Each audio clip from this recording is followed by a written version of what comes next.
حضرت عمر نے اپنے سگے ماموں کی گردن کاٹی بدر کے دن، سگے ماموں کی۔ حضرت ابو عبیدہ بن جراح، سنو، اسلام امن کا درس دیتا ہے، محبت کا درس دیتا ہے، بھائی اسلام ہی تو امن کا درس دیتا ہے، پر جڑی بوٹی کاٹنا بدامنی نہیں ہوتا، ظالم کا ہاتھ پکڑنا بدامنی، اور امن والے اور ہوتے ہیں بزدل، ان دونوں میں فرق ہوتا ہے۔ امن والا بننے کا کہا گیا ہے، بزدل بننے کا کہا۔ میرے نبی پاک نے جو بدر میں تلوار اٹھائی تھی، زرہ پہنی تھی، حضور علیہ الصلوۃ والسلام نے لوہے کی جیکٹ پہنی تھی، تو وہ بھی میرے رسول پاک نے امن کے لیے ہی پہنی تھی۔ میرے نبی پاک صلی اللہ علیہ وسلم نے احد کے دن جو ہتھیار اٹھائے تھے تو وہ بھی امن کے لیے اٹھائے تھے، وہ بھی امن کے لیے حضور نے ہتھیار اٹھایا تھا۔ ہتھیار اٹھانا بد امنی کی علامت نہیں ہوتا میرے بھائی، یاد رکھیں۔ حضرت ابو عبیدہ بن جراح نے میدان بدر کے اندر جب جنگ کا طبل بجا، حالات بگڑے، جناب ابو عبیدہ بن جراح کہتے ہیں تاریخ نے ایک عجیب موڑ پہ مجھے لا کے کھڑا کیا۔ آپ فرماتے ہیں میرے لیے اللہ نے جو آزمائش رکھی وہ سب سے بڑی رکھی۔ فرمانے لگے جب میں میدان میں نکلا تو کافروں نے میرے سامنے جس کو لا کے کھڑا کیا وہ میرا سگا باپ تھا۔ اور فرماتے ہیں اب مشکل بن گئی، عشق تیاگ دوویں ایک برابر، تے عشق دا سیک بدھیرا، اگ تے ساڑے ککھ تے کانے، تے عشق ساڑے تن میرا، تے اگ دا دارو می تے پانی، کوئی دسے ہیں عشق دا دارو کیڑا، بلے شاہ تے کچھ بھی نہیں بچدا جتھے عشق ہوراں دا ڈیرا۔ فرمانے لگے اب میرے لیے سامنے باپ، ادھر بیٹا۔ آپ فرماتے ہیں دو رستے تھے، باپ بچاؤں یا رسول اللہ کا دین بچاؤں۔ ایک منٹ تھا فیصلہ کرنے کے لیے کہ ابا بچے گا یا دین بچے گا، کفر بچے گا یا اسلام بچے گا۔ فرماتے ہیں میں نے منٹ پورا نہیں سوچا، میں نے تلوار اٹھائی، باپ کی گردن کاٹ کے گرائی اور رسول اللہ کا دین بچا لیا۔ باپ کی گردن کٹ کے گری اور نبی پاک کا دین بچ گیا، بچا لیا رسول اللہ کا دین۔ حضرت عمر نے ماموں کو مارا۔ حضرت مصعب ابن عمیر کہتے ہیں تاریخ مجھے بھی لا کے کھڑا کرتی ہے بدر کے میدان میں، تو کفر کا لبادہ اوڑھ کے جب سامنے آیا تو وہ میرا سگا بھائی تھا، سگا بھائی۔ ہزاروں قومیں وجود میں آئیں دہر میں خشک و تر کے رشتے سے، پر ہم نے بنیاد دوستی رکھی یاد خیر البشر کے رشتے سے۔ سگا بھائی کفر کا نمائندہ بن کے سامنے کھڑا ہوا۔ مجھے اکٹھے کھیلنا بھی یاد تھا، مجھے ایک برتن میں روٹی کھانا بھی یاد تھا، ایک ماں سے لوریاں سننا بھی یاد تھا۔ فرماتے ہیں یہ سارا کچھ یاد تھا، پر اسلام کے حق میں دیا ہوا خطبہ جو محمد عربی نے دیا تھا وہ بھی مجھے یاد تھا، مجھے رسول اللہ کی بتائی ہوئی باتیں بھی۔ فرماتے ہیں میں سارا کچھ بھول گیا، پر مجھے اپنے رسول کا پڑھایا ہوا سبق نہیں بولا، وہ مجھے یاد رہا۔ میں نے پھر سگے بھائی کی گردن کاٹی اور میں نے وہ گردن کاٹ کے حضور کے پاس پیش کی، اور میں نے دنیا کو بتایا کہ ہمارے لیے اصل وہ ہے جو ہمارے رسول ہمیں حکم ارشاد فرماتے ہیں۔ یہ رشتے ہمارے لیے اصل ہمارے جی اچھے تعلقات ہیں۔ کون سے اچھے تعلقات؟ کون سے اچھے تعلقات؟ میرا ایک دوست مجھے کہنے لگا امریکہ تو پیار ہی بڑا کرتا ہے ہم سے۔ میں نے کہا بالکل، کسائی بھی بڑا پیار کرتا ہے بکرے سے، بڑا پیار ہوتا ہے۔ آپ جو قربانی کے بکرے لائے تھے آپ کو پیار نہیں تھا؟ ذبح کرنے سے پہلے اس کو پانی بھی پلایا، چارہ بھی کھلایا، غسل بھی کرایا، پر آخر میں کیا کیا؟ بولے نا جی، یہ والا پیار کرتا ہے امریکہ آپ سے، دیتا ہے کبھی کبھی پیسے، کوئی شک نہیں اس میں۔ وہ کہتا ہے وہاں زلزلہ آیا ہے تو اتنے لاکھ ڈالر دیتا ہوں، فلاں آیا، لیکن وہ والا پیار جو کسائی بکرے سے کرتا ہے، کہتا ہے جب موقع آئے گا تو میں چھری بھی پھیروں گا، اور اپنے وقت پہ آ کے وہ، یہ میری مثال یاد رکھ لینا، امریکہ کا پاکستان سے اور مسلمان سے وہ والا پیار ہے جو بکرے کا کسائی سے اور کسائی کا بکرے سے ہوتا ہے۔ وہ چارہ ڈالتا ہے، موٹا کر کے ذبح کرتا ہے، پتلا ذبح کرنے میں اسے لذت نہیں آتی۔ او بھائی یاد رکھو حضرت ابو بکر صدیق رضی اللہ تعالیٰ عنہ، عرب کے لوگ جب جنگ کرتے تھے تو ایک ہاتھ میں ڈھال پکڑتے تھے، ایک ہاتھ میں تلوار پکڑتے تھے، لوہے کی ڈھال۔ جب دشمن حملہ کرتا تھا تو ڈھال آگے کرتے تھے، وہ کئی دفعہ ٹکرا کے ڈھال سے تلوار گر جاتی تھی۔ حضرت ابو بکر صدیق میدان میں نکلے، بیٹا کافروں کی طرف سے لڑنے آیا ہے، سگا بیٹا، اور میرے مصطفیٰ کریم نے فرمایا اولاد بزدل کر دیتی ہے آدمی کو، پر جب ایمان پختہ ہو تو پھر صحابہ نے اس بزدلی کی بھی پرواہ نہیں کی. سگا بیٹا کافر کی جانب سے آیا. حضرت ابو بکر صدیق نے تلوار سے حملہ کیا, بیٹے نے ڈھال آگے کی. جب صاحبزادے نے ڈھال آگے کی نا تو حضرت ابو بکر کی تلوار لوہے کی ڈھال سے ٹکرائی, تلوار گر گئی. اب حضرت ابو بکر نے ہتے ہو گئے, صاحبزادے نے اٹھائی تلوار. کہتا جب میں مارنے لگا تو خیال آیا گھر تو میرا اجڑے گا نا, باپ تو میرا ہی ہے نا. صاحبزادے کہتے ہیں میں ابو بکر صدیق کو چھوڑ کے چلا گیا. بعد میں مسلمان ہو گئے, کلمہ پڑھ لیا. ایک دن گھر میں بیٹھے تھے تو بات شروع ہو گئی. صاحبزادے کہنے لگے ابا جی وہ یاد ہے نا جب میری ڈھال سے آپ کی تلوار ٹکرائی تھی اور تلوار گر گئی تھی تو میں نے آپ کو باپ سمجھ کے چھوڑ دیا, میرا ہی گھر اجڑنا تھا باپ سمجھ کے. جناب صدیق اکبر رضی اللہ تعالیٰ عنہ صاحب ابن شام نے لکھا ہے کہ اپنی سرین پر 2 دفعہ ہاتھ مارا, 2 دفعہ. کہنے لگے بیٹے تو اس وقت کافر تھا, تو نے مجھے چھوڑ دیا. میں جب واپس پلٹا تھا نا اسی دن اسی لمحے تو میرے دل میں خیال تھا کہ بیٹے نے تو چھوڑ دیا ہے, لیکن اگر بیٹا یوں میری تلوار کے نیچے آتا میں بیٹا سمجھ کے معاف نہ کرتا, کفر کا نمائندہ سمجھ کے قتل کر دیتا. اس لیے کہ میری نظر میں اگر کوئی اہمیت ہے تو رسول اللہ کے فرمان کی اہمیت ہے. باپ بیٹے اولاد کی کوئی اہمیت ہے؟ اشداء علی الکفار, کافر سے نفرت ہی نہیں ہوتی. یہاں تو موج لگ گئی ہے ایک عام نوجوان سے لے کے عام آدمی سے وزیر اعظم تک کی سوچ یہ ہے کہ رہائش امریکہ میں ہونی چاہیے, لندن میں ہونا چاہیے, بس یہی سوچ ہے. اب تو اللہ تبارک و تعالی معاف کرے جس کے پاس پاسپورٹ ہے لندن کا, یورپ کا, وہ سمجھتا پتہ نہیں میں کون سی بلا ہوں. چھوڑو, کس چکر میں پڑ گئے ہو, کس طرف نکل گئے ہو. صدر صاحب امریکہ کے صدر کے ساتھ فوٹو کھچاتے ہیں تو وہ 2 فٹ اونچا ہو جاتے ہیں. بس کرو یار, یہ کمزور لوگوں کی علامت ہے, کمزور لوگوں کی. حضرت عمر فاروق رضی اللہ, مجھے پلٹ کے یاد آتے ہیں سیدنا فاروق اعظم. حضرت فاروق اعظم رضی اللہ تعالیٰ عنہ سے عیسائی بادشاہ نے کہا میں ملنا چاہتا ہوں. آپ فرمانے لگے ٹائم نہیں, جو تجھے ملنا ہے وہ مدینے کے غریبوں کو نہ ملوں گا, وہ رسول اللہ کے نوکروں کو نہیں ملوں گا. تجھے مل کے کیا کرنا ہے؟ میں انہیں ملوں گا جن کے لبوں پہ رسول اللہ کا درود جاری ہے, جو مصطفیٰ سے پیار کرتے ہیں. مجھے تجھ سے ملنے کی کوئی ضرورت ہے؟ ہمارے ہاں وہ نفرت نہیں کفر کے لیے جو مسلمان کے دل میں ہونی چاہیے, وہ مزاج ہی نہیں ہمارا, وہ شعور ہی نہیں. ہم جب بھی اتحاد کرتے ہیں کافر سے اتحاد کر کے اپنے ہی بھائی کو مارنے لگتے ہیں. وہ جی لڑائی ہو رہی تھی, بھائی کا بھائی سے اختلاف نہیں ہوتا گھر کے اندر, پھر وہ دشمنوں کو بلا کے لاتا ہے کہ میرے بھائی کو مارو. ایسا ہوا ہے کبھی؟ اگر آپس میں اسلامی ممالک کا اختلاف ہے بھی تو کافر کو لاؤ گے مارنے کے لیے, کافر کو لاؤ گے. اور یہاں ایک آدمی قید ہوا تھا امریکہ کا, پوری دنیا کو مصیبت پڑ گئی تھی. سمجھ آ رہی ہے؟ نام لینے کی ضرورت تو نہیں, بات کی سمجھ آ رہی ہے آپ حضرات؟ ایک آدمی قید ہوا تھا اور انسانی حقوق کی تنظیمیں اور ہمارے اپنے اندر سے بڑے بڑے, میں روشن خیال نہیں میں روغن خیال کہتا ہوں ان لوگوں کو, بڑے بڑے روغن خیال اٹھ کے کھڑے ہو گئے, جی انسانی حقوق کی بات کرو, جی ایسے ہو گیا, جی ویسے ہو گیا. لے گئے بندہ چھڑا کے. یہاں روز خون کی ندیاں بہتی ہیں. اقوام متحدہ جس سے مسلمان بھیک مانگتے پھرتے ہیں کہ مسلمانوں پہ مظالم بند کراؤ, اقوام متحدہ نے کہہ دیا کہ دنیا کی مظلوم ترین اقلیت کا نام برما کے مسلمان ہے. اقوام متحدہ نے رپورٹ دے دی, پھر مر نہیں گئے سارے اسلامی حکمران؟ شرم اور غیرت کے ساتھ کسی گھڑے میں دفن نہیں ہو گئے؟ تمہیں للکار کے انہوں نے کہا کہ یہ سب سے مظلوم ہے, ان کا کچھ کرو. چند دن پہلے یہاں ننکانہ صاحب بے سانیوں نے جلوس نکال کے کہا مسلمانوں شرم کرو, ان کی مدد کرو. پوپ بول پڑا, پوپ سانیوں کا کہ مسلمانوں کہاں ہو, کدھر ہو تم, ان کی مدد کرو, نکلو, ظلم ہو رہا ہے. پوری دنیا چیخی. آپ کے ملک میں آ کے امریکہ ڈرون حملے کر جائے تو آپ کی وزارت داخلہ کو بعد میں ہوش آتا ہو, ہمیں تو پتہ نہیں چلا, ہم تو سوئے ہوئے تھے, وہ حملہ کر گیا.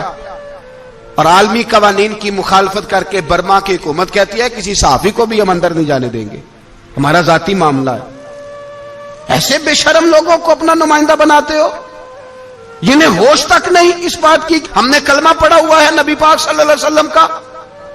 میرے رسول پاک سید عالم نور مجسم صلی اللہ علیہ وسلم نے جو لوگ تیار فرمائے, نیند تو نہیں آ رہی آپ حضرات کو, نبی پاک نے جو لوگ تیار فرمائے, حضرت کعب بن مالک رضی اللہ تعالی, حضور نے فرمایا چلو تبوک پہ میرے ساتھ, سارے چلو, سب تیار ہو گئے.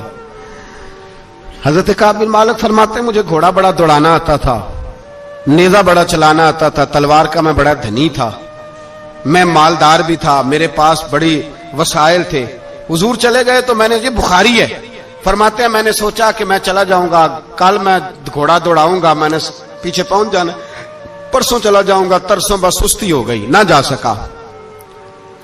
فرماتے ہیں وقت بیت گیا, حضور چلے گئے, آج جاتا ہوں کل چاہتا ہوں, اسی میں حالات سارے گزر گئے, حتیٰ کہ اللہ کے رسول واپس آ گئے. فرماتے ہیں کچھ بوڑھے تھے جو نہ جا سکے اور کچھ منافق تھے جو حضور کے ساتھ جہاد پہ نہ جا سکے. آپ فرماتے ہیں میں جوان بھی تھا, تیر انداز بھی تھا, اور دنیا عرب سارا جانتا تھا کہ مالدار بھی ہے, اللہ تعالیٰ کی دی ہوئی بڑی نعمتیں تھے, میں نہ گیا اور ہو غلطی گئی, سستی گئی. فرماتے ہیں حضور مدینے میں آئے, جب مسجد نبوی میں بیٹھے تو منافق آ کے بہانے کرنے لگے. کوئی کہنے لگا بچی بڑی بیمار تھی, کوئی کہنے لگا حضور کل ہی صحیح ہوا ہوں. فرماتے ہیں مجھے بھی پتا تھا اور پتا مصطفیٰ کو بھی تھا جھوٹ بول رہے ہیں, حضور کو پتا تھا, پر وہ بہانے کرتے, حضور قبول کرتے, میں چلو جاؤ. کہا فرماتے ہیں ایک منٹ کے لیے مجھے بھی وسوسہ آیا کہ کوئی بہانہ نہ کر دوں, لیکن پھر میں نے سوچا بہانہ کس کے سامنے کروں جسے اللہ تبارک و تعالیٰ نے نبوت کی آنکھ عطا فرمائی ہوئی ہے, اس محبوب کے سامنے بہانہ.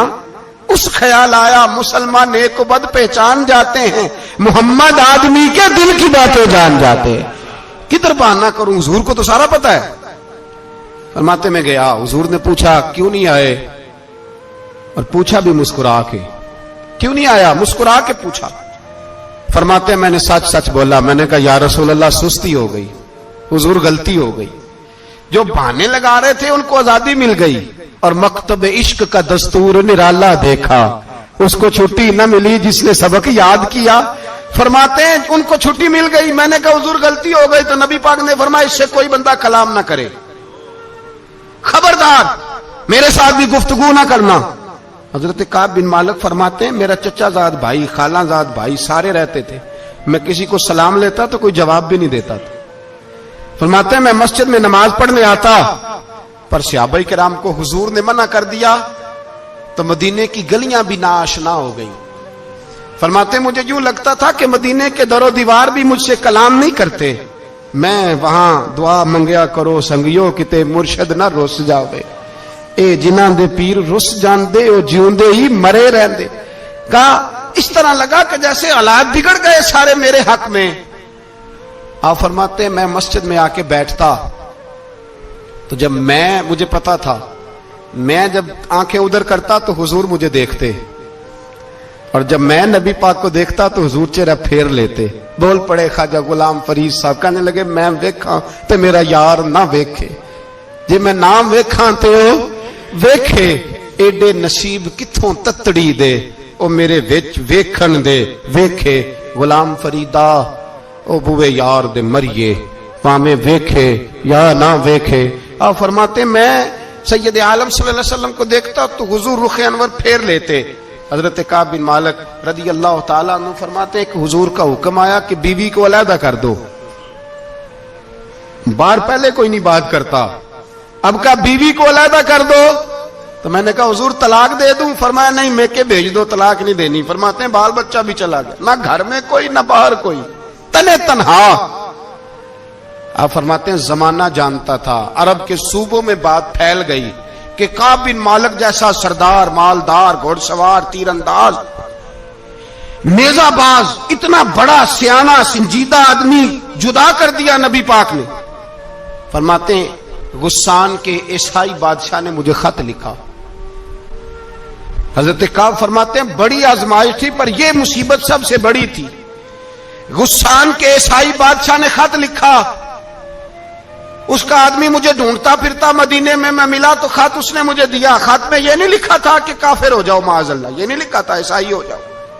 اس نے خط میں لکھا کہ کعب ہم نے سنا ہے تمہارے نبی نے تمہیں چھوڑ دیا، ناراض ہو گئے، تم تو اس قابل تھے کہ صوبے کے گورنر بنائے جاتے، تم تو بڑے عہدے کے قابل تھے، تمہاری تو شہرت ہے سارے علاقوں میں، تم آ جاؤ ہمارے پاس، ہم تمہیں بہت بڑا عہدہ دے دیں گے۔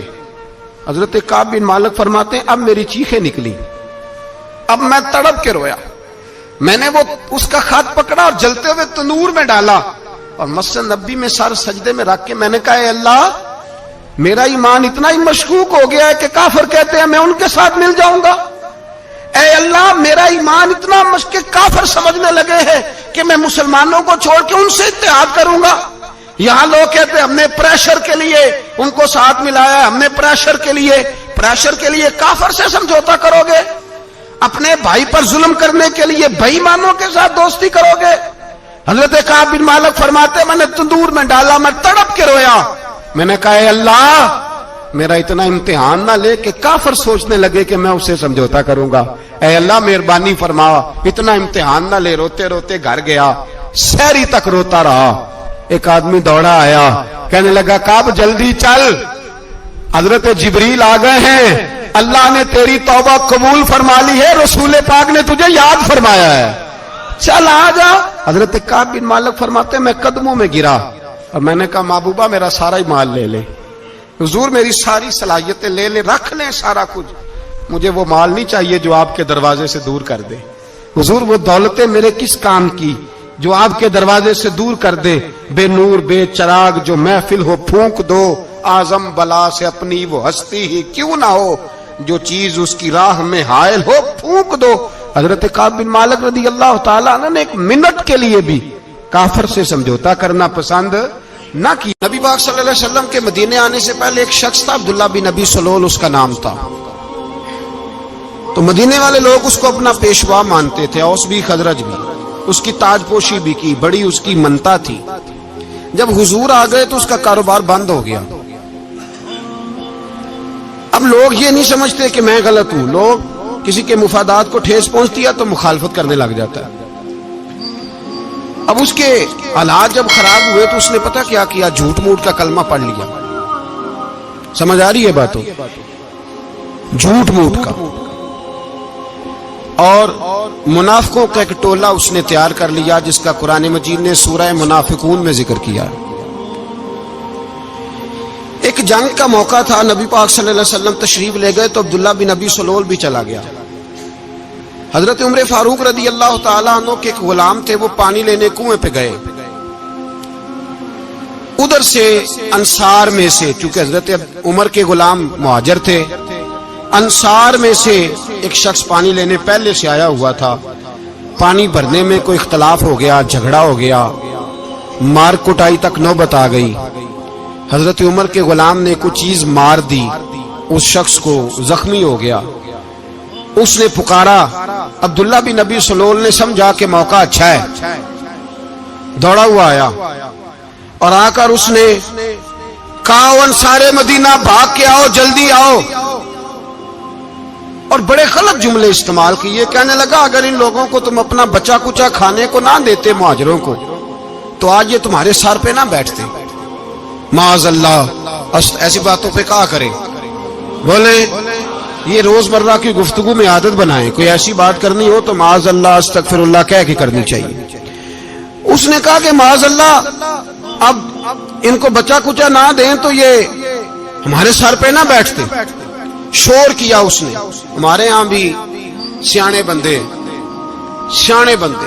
پنچایت کے لوگ وہ کہتے ہیں تو اس برادری کے بچے سے ہی مار کھا ہے، پتہ ہی نہیں چلا، جا اسے مار کے آ، سر پھاڑا، یہ کہا پھوڑ دے اس کا سر اور دیکھ میں دیکھ لوں گا بعد میں جو ہوگا۔ یہ عقل مند لوگوں کے مشورے نہیں، یہ جاہل لوگوں کے مشورے۔ ناراض نہ ہونا، پر یہ نبی پاک صلی اللہ علیہ وسلم نے فرمایا ہے، حضور کا فرمان ہے، یہ کن لوگوں کا کام ہے؟ بول کے بتائیں، بول کے۔ پڑھے لکھے سیانے بندے اس طرح کے مشورے یہ بالکل نہیں دیتے، جاہلوں کا کام۔ پکارا، مہاجر سارے اکٹھے ہو گئے، انصار سارے آ گئے، اور جب انصار آئے تو مہاجرین کو بھی پکارا، مہاجر بھی آ گئے۔ اب وہ گتھم گتھا ہونے لگے تو کسی نے جا کے محبوب پاک کے کان میں کہا یا رسول اللہ وہاں تو